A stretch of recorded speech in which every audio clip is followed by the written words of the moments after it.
Bakit importante na magpa-assess muna tayo or magpa-pre-approval muna tayo bago tayo kumuha ng property? Number one, para mapataas yung chance natin na ma-approve tayo sa kukunin natin property kay Pag-ibig or kay bank financing. Number two, kasi kung magre-reserve tayo ng property tas alam mo naman palang hindi tayo ma-approve, magiging sayang lang din yung reservation fee at yung magiging down payment mo. Good news na lang dito sa atin, wala tayong babayaran dito na down payment or equity like 5%, 10% or even 20% na down payment. Ang kailangan mo lang dito ay 10,000 to 25,000 cash out only at yung requirements mo.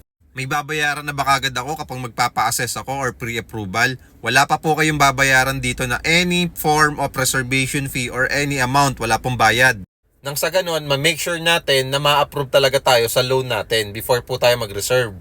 Mabilis lang naman yung pre-approval or assessment. I-check muna natin yung documents mo kung pasok ba tayo sa Pag-ibig or bank financing. Sobrang bilis lang ng proseso na yon.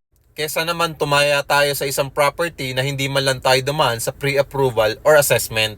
Mataas kasi yung chance na masayang lang din yung ating i-invest dun sa property kung hindi rin tayo ma-approve. If ever hindi ka ma-approve, possible na idaan ka sa in-house financing. So, syempre, dahil in-house financing ka na, mas mataas na yung magiging monthly mo and yung interest rate mo.